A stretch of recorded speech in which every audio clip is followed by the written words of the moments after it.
Au sommaire de cette édition, tentative de déstabilisation, la coordination nationale de veille citoyenne annonce un grand meeting de protestation le 28 janvier prochain pour soutenir le chef de l'État, le capitaine Ibrahim Traoré. On en parle dans ce journal. Et puis, le domaine de l'assurance santé au Burkina Faso a un nouveau-né. En effet, la mutuelle sociale Transvie vient justement de voir le jour. L'inauguration de l'agence à suivre dans ce journal.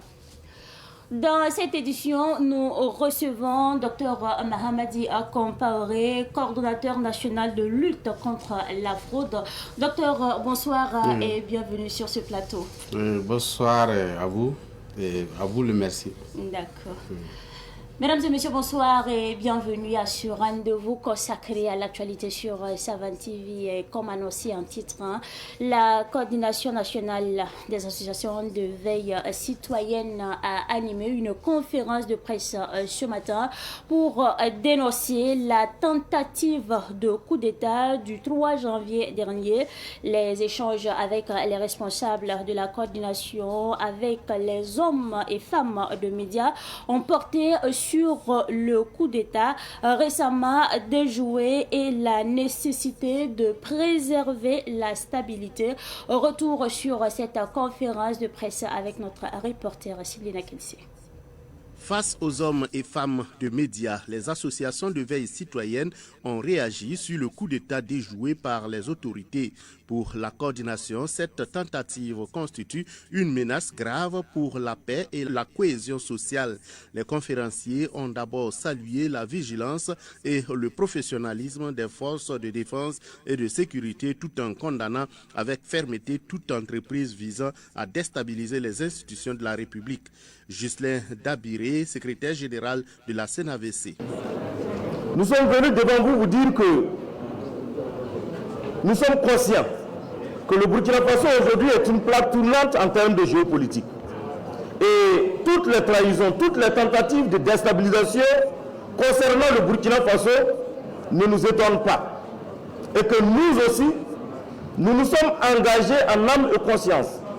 Et que nous sommes conscients que notre pays regorge aujourd'hui d'énormes potentialités. Et que la tête pensante de notre pays, c'est le capitaine Ibrahim Traoré. Et c'est lui que l'ennemi veut. C'est lui que l'ennemi veut. Et nous voudrons dire à l'ennemi que nous sommes conscients que c'est notre tête pensante qu'ils veulent. Et que pour atteindre le capitaine Ibrahim Traoré, il va falloir marcher sur les 25 millions de Burkinabés.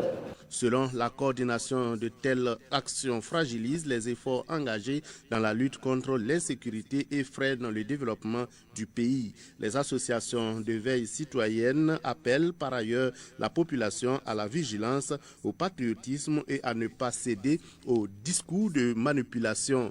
La coordination réaffirme son engagement à jouer pleinement son rôle de veille citoyenne et se dit disponible à accompagner toute initiative allant dans le sens de la paix, de la sécurité et de la stabilité nationale. Nous avons été victimes avec la situation du capitaine Thomas Sankara. À 2 reprises, ça ne passera pas. Tant que nous sommes mobilisés, les traites eux-mêmes seront étonnés, les traites disparaîtront. Il n'y a pas de guerre qui puisse exister pendant longtemps devant une mobilisation forte, collective d'un peuple. Ça n'existe pas. Et c'est pourquoi nous informons à tout un chacun que personne ne peut être fatigué en défendant sa nation. Personne. Et nous sommes confiants, nous sommes sûrs de nous, que notre engagement, notre mobilisation permettra au capitaine Ibrahim Traoré de réaliser tous les objectifs qui sont inscrits dans le RPP. La coordination a dénoncé l'agression du Venezuela par les États-Unis et a salué la position de l'AES.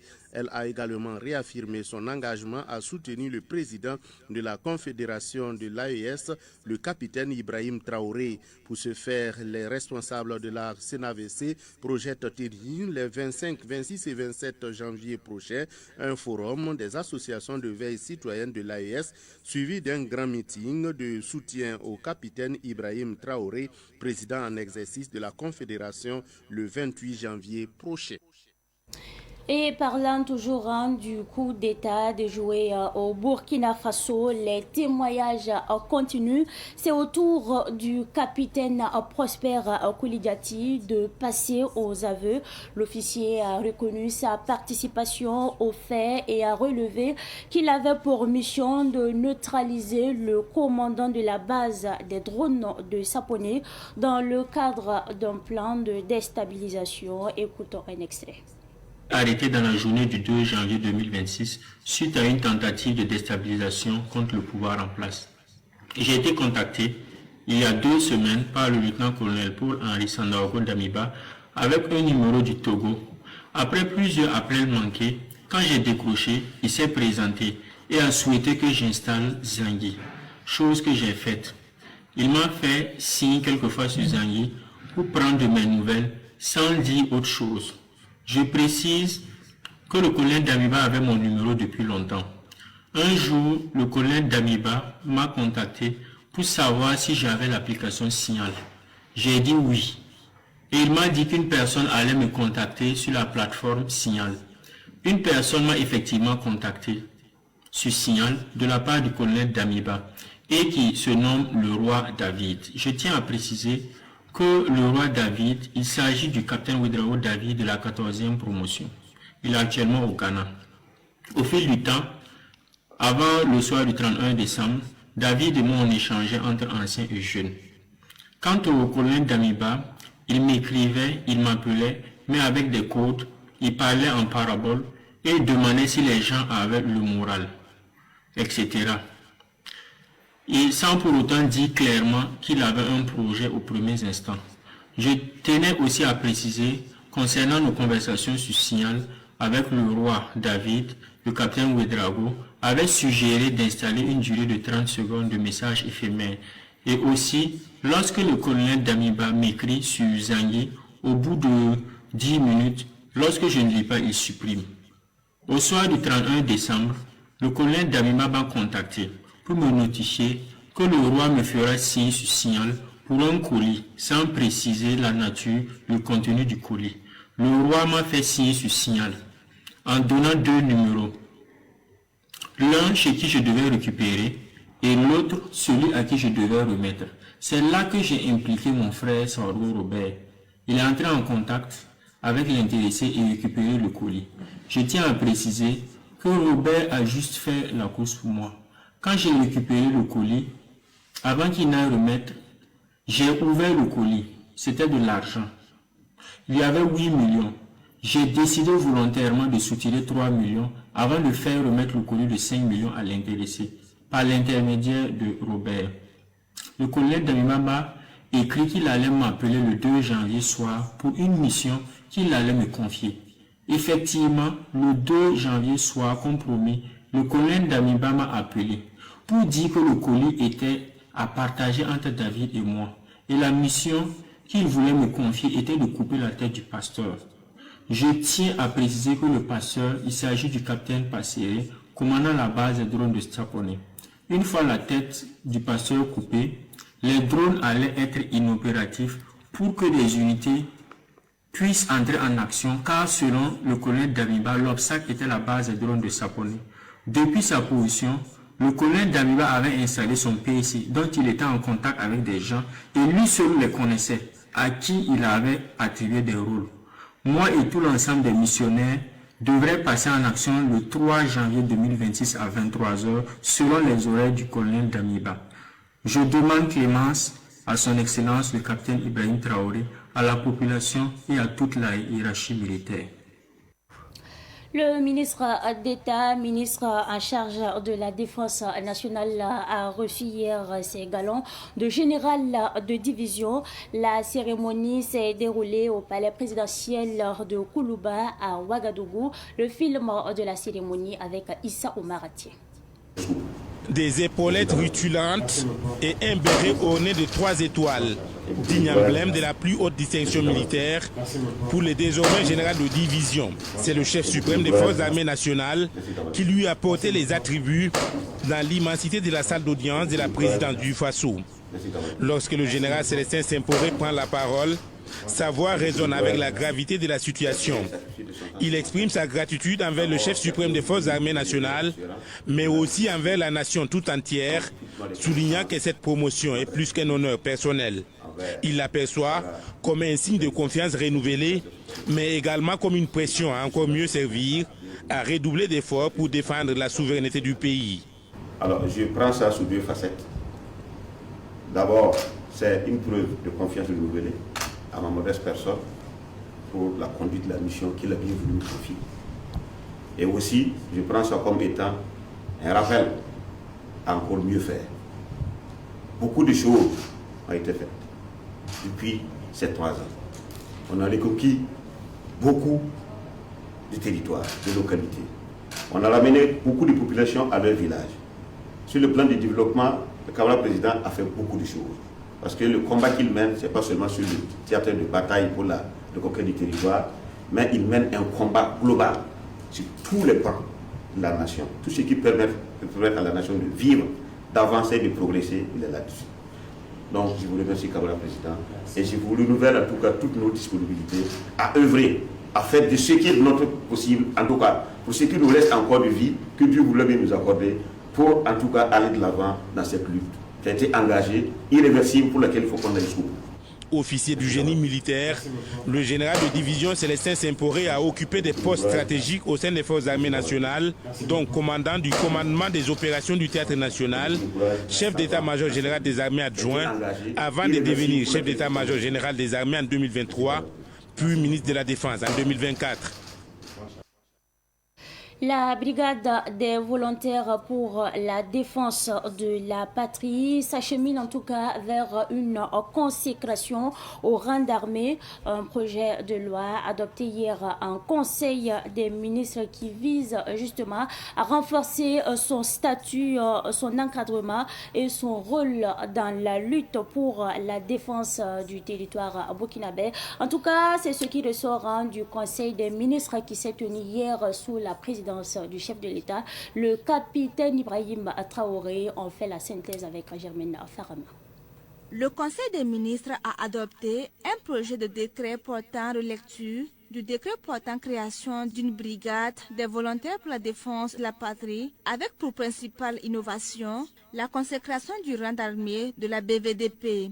L'objectif de la modification, selon le Conseil des ministres, est de doter la BDVP d'un cadre juridique adapté en vue de faire face efficacement aux enjeux sécuritaires du moment. Au titre du ministère en charge des Affaires étrangères, le Conseil des ministres a décidé de la révocation de Boukari Salamboré, consul honoraire du Burkina à Bangui en Centrafrique, pour des manquements et des insuffisances constatées dans l'accomplissement de sa mission. Il sera procédé aussi à une nouvelle organisation du ministère en charge de la fonction publique pour permettre notamment la création du secrétariat technique du contrôle de l'authenticité des diplômes et titres de capacité professionnelle des agents publics. Au titre du ministère en charge de la justice, le Conseil a adopté un rapport relatif à un décret portant remise de peine à l'occasion du 1er janvier. Plus de 960 personnes sont concernées. Remise totale de peine pour 372 détenus, une remise partielle de peine allant de 3 à 12 mois pour 590 détenus et un condamné à vie bénéficient de la commutation des peines. Le Conseil des ministres d'hier a aussi décidé de la modification du décret portant création de la société de fabrique et de la pose de rails pour amener la participation de la société ouest-africaine de fonderie de 25% à 5% dans le capital social de Faso Rail fixé à 10 milliards de francs CFA. Les députés réunis en séance plénière ont adopté ce matin à l'unanimité la loi portant fixation des jours chômés et payés ainsi que des journées de commémoration et de recueillement au Burkina Faso. Ce nouveau dispositif ramène désormais le nombre de jours fériés de 15 à 11, générant ainsi pour l'État burkinabé un gain financier estimé à plus de 16 milliards de francs CFA. Je vous l'annonçais également en titre, le domaine de l'assurance santé au Burkina Faso a un nouveau-né. La mutuelle sociale Transvie vient justement de voir le jour au Burkina Faso. Cette mutuelle offre plusieurs formules à ses clients et couvre 80% des soins médicaux. L'ouverture de l'agence principale de Transvie a eu lieu hier à Ouagadougou. C'est un reportage signé Yacouba Kemtori. La mutuelle sociale Transvie s'installe désormais au Burkina Faso.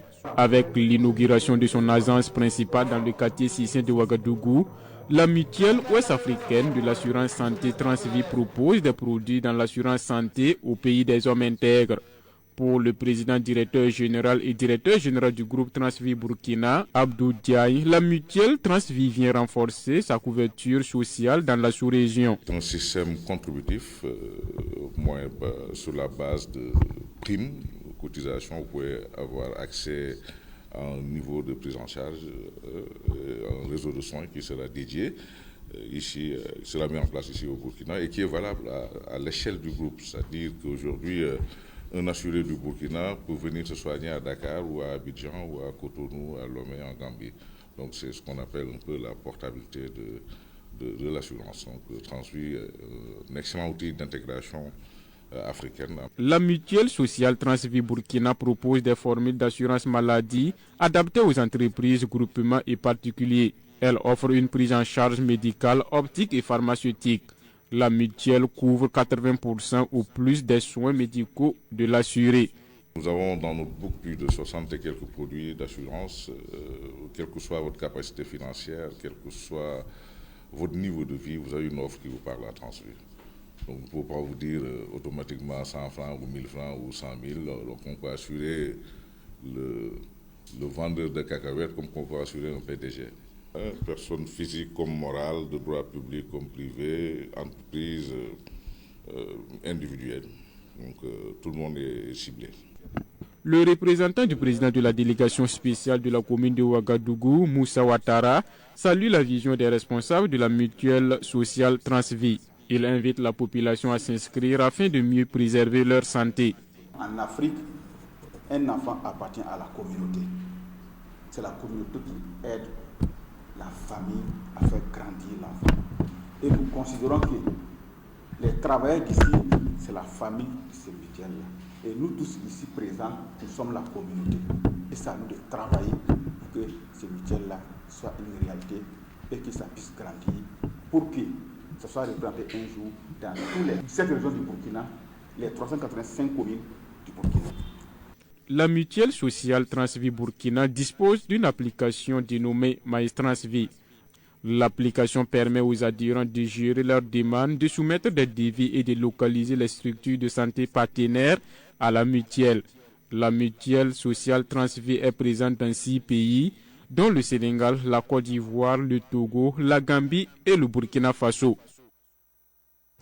Page entretien de cette édition, nous recevons Dr Mohamadi Kompaoré, coordonnateur national de lutte contre la fraude. Encore une fois de plus, docteur, bonsoir et bienvenue sur ce plateau. Oui, bonsoir, merci beaucoup de nous avoir accueillis sur ce plateau. Docteur, présentez-nous brièvement la coordination nationale de lutte contre la fraude. Il faut dire que la coordination nationale de lutte contre la fraude est une structure vraiment de mission qui est rattachée au cabinet du ministre de l'économie et des finances. C'est un décret de 2008, du 11 novembre 2008, portant création, attribution et composition de la coordination nationale de lutte contre la fraude. D'accord. Et quelles sont les missions de la coordination nationale de lutte contre la fraude? La mission de la coordination nationale de lutte contre la fraude est une structure de mission, comme je l'ai dit tantôt, et qui est vraiment chargé de réprimer la fraude fiscale, douanière, économique et environnementale, conformément au programme politique déballé par le gouvernement. Dans l'année 2025, vous avez mené plusieurs activités. Quel bilan pouvez-vous faire exactement? Bon, en termes de bilan, on peut dire que la Coordination nationale de lutte contre la fraude a vraiment des missions très complexes, complexifiées, et qu'on peut dire que nous avons mené de nombreuses activités courant l'année 2025. Et bon, j'ai été installé le 11 juillet 2025. Depuis mon installation, on ne s'est pas du tout reposé, vu l'ampleur aussi de la fraude. Et nous avons travaillé à poser des actions, c'est-à-dire on a d'abord fait des contrôles en entreprise, c'est-à-dire que dans le cadre de sa mission fiscale, et il y a au moins 162 entreprises qui ont été contrôlées. Et parmi les 162 entreprises, 107 entreprises ont fait l'objet de notifications d'infraction. Il y a aussi des sorties de terrain, 622 sorties de terrain. Et parmi les 622 sorties de terrain, il y a 76 entreprises qui ne respectaient pas la réglementation en matière de commerciale, économique, et douanière et environnementale. Douanière aussi. Donc du coup, nous avons vraiment fait des saisies. Là, on a fait une mission spéciale sur Sankarayare, ce qui nous a permis vraiment de saisir beaucoup de marchandises privées, beaucoup d'amphétamines. Voilà, ce sont vraiment ces activités qui nourrissent vraiment le terrorisme. Et nous avons saisi également du cyanure, voilà, beaucoup d'autres substances psychotropes qui nuisent à la santé de nos populations et qui effectivement ne facilitent pas la lutte contre la fraude d'une façon générale. Et nous avons aussi procédé à des activités de sensibilisation. Parmi les activités de sensibilisation, on peut dire que lorsqu'on mène ces activités, c'est dans le cadre d'un changement de mentalité. Il faut surtout, la lutte contre la fraude, c'est surtout une activité de sensibilisation. Lorsqu'on sensibilise, lorsqu'un homme est convaincu, c'est sûr que le message va passer et que les habitudes vont changer au profit vraiment de la population, surtout que nous sommes dans un contexte difficile. Voilà, il est bon tant que les populations vraiment respectent la réglementation, voilà, pour faciliter la lutte contre le terrorisme. Alors, vous l'avez dit tout à l'heure, docteur, nous sommes dans un contexte difficile et votre coordination travaille également dans le cadre donc, de la reconquête du territoire national. Quelle est la contribution de la CNLF dans la lutte contre le terrorisme? Merci beaucoup. En fait, en matière de lutte contre le terrorisme, la coordination nationale a une contribution aussi non moins importante parce que à travers la répression des importations frauduleuses de produits, de substances psychotropes, c'est-à-dire les drogues, les amphétamines. Et ce sont des substances qui nourrissent inévitablement le terrorisme. Et donc, lorsque nous travaillons à chercher les sources de financement, même, je vais dire d'une façon générale, la lutte contre les substances psychotropes, nous pouvons assainir la société, ce qui est vraiment nécessaire pour lutter effectivement contre le terrorisme, et aussi lorsqu'on regarde aussi l'importation des explosifs, ce sont des substances vraiment qui compliquent la lutte sur le terrain. Voilà, lorsque les gens importent ces explosifs, ce sont des substances qui sont récupérées par les groupes terroristes, voilà, qui minent les voies, ce qui complexifie, ce qui vraiment indique l'élan ici en matière de lutte contre le terrorisme. D'accord. Et quelle est la contribution de la CNLF à la protection de la santé, car vous évoluez également sur ce plan? Bon, en fait, il faut dire que lorsque la population n'est pas en bonne santé, voilà, ça freine le développement. Et nous avons vu à ce niveau qu'il y a beaucoup d'importations de produits des amphétamines, voilà, c'est-à-dire des produits qui circulent, des produits, je vais dire des médicaments qui circulent dans le cadre illégal, c'est-à-dire circuit illicite, voilà, qu'il y a beaucoup d'importateurs qui utilisent ces circuits frauduleux pour importer les produits pharmaceutiques. Et lorsqu'ils importent ces produits pharmaceutiques, la population qui en consomme ne maîtrise pas la dangerosité de ces produits. Et même lorsqu'on parle aussi du cyanure, l'importation du cyanure, lorsque les gens importent le cyanure et que quand vous regardez l'agrément, vous vous rendez compte qu'il y a un certain nombre de conditions que la société minière doit remplir avant vraiment de pouvoir utiliser ce cyanure. Et si c'est utilisé par les sites miniers artisanaux, ce qui veut dire qu'il n'y a pas de précautions techniques qui sont mises en œuvre pour pouvoir assurer l'utilisation adéquate de ces produits dangereux-là. Ce qui fait que ça draine dans les eaux et les animaux s'abreuvent dans les eaux et en même temps les enfants également. Et donc du coup ça crée un problème de santé publique. Et nous vraiment lancer ici également et en tout cas vraiment nous voulons compter sur la population, sur la collaboration de la population pour que l'utilisation des cyanures, des substances toxiques puisse être maîtrisée au grand bonheur et pour le plus de la santé aussi de la population. C'est ça, il faut noter que toute personne peut signaler en tout cas tout cas suspect. Oui, toute personne peut signaler un cas suspect. Nous sommes allés, l'innovation majeure que nous avons apportée, c'est la création d'un numéro vert. Voilà, nous avons pris un numéro vert donc, qui est le 80 0013 86. Toute personne peut nous alerter, peut dénoncer pour que nous puissions vraiment agir sur le terrain. Docteur Mohamadi Compaoré, qu'est-ce que vous faites pour protéger l'économie du pays? Bon, il faut dire que généralement, lorsqu'on parle d'économie, c'est vraiment une notion très vague. Et puis, lorsque on parle d'économie, il faut forcément aussi parler de recouvrement des recettes, les recettes fiscales, les recettes douanières, voilà, ce qui aussi contribue aussi à la protection de l'environnement, voilà, à l'économie, tout ça. Ce sont des aspects que la coordination prend en compte dans le cadre effectivement de la lutte contre le terrorisme. Et cela aussi participe également de la protection de l'économie. Parce que lorsque les gens importent des marchandises et qu'ils ne payent pas les droits de taxes, ça crée ce qu'on appelle une concurrence déloyale. Donc il y a des gens qui pourront vendre moins cher, d'autres ne pourront pas vendre moins cher parce que ces autres supportent les droits. Donc c'est d'abord une question de justice sociale, de justice fiscale que nous recherchons ici. Voilà. Vous l'avez également dit, la sensibilisation est un maillot essentiel dans la lutte contre la fraude. Comment vous menez vos sensibilisations? Bon, la sensibilisation, c'est effectivement c'est des messages, c'est-à-dire profiter aussi de la jeunesse pour vraiment montrer les dangers dans le cadre de la lutte contre la fraude et dans le cadre de la fraude effectivement, puisque lorsque nous laissons beaucoup de substances ou de beaucoup d'importations illégales dans notre pays, ça veut dire qu'on ne peut plus maîtriser l'éducation de nos enfants.